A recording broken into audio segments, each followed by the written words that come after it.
Welcome back to my channel. This is weld part 1. I'm not going to show you guys the process of the welding because I don't know about these cameras that can handle the welds. I don't want to damage it. So here's an update of what I did.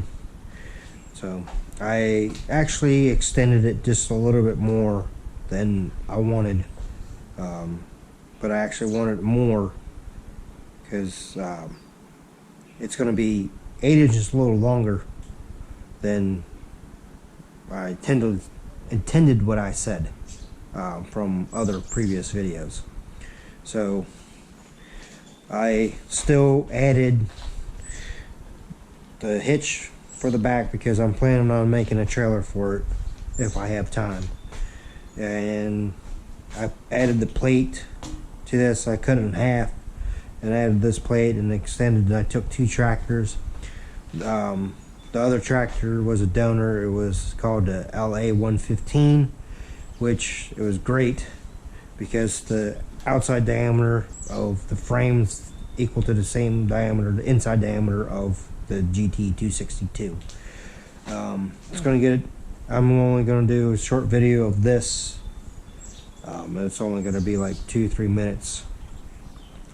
So I did my weldings up here to add strength. I also did plug welding here, also inside.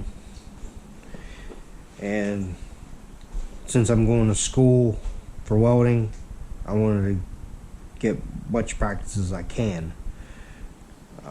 So I know my welds are not that great yet, but they are getting better over time.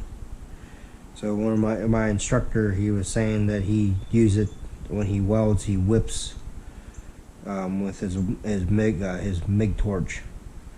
So I started doing that, and I noticed the difference in my welds.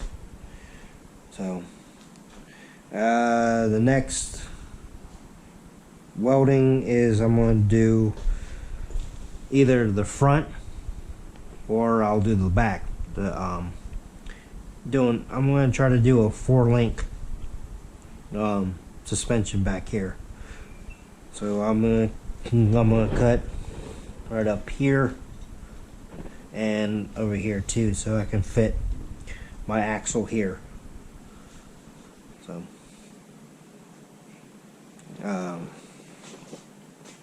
thank you for watching my video.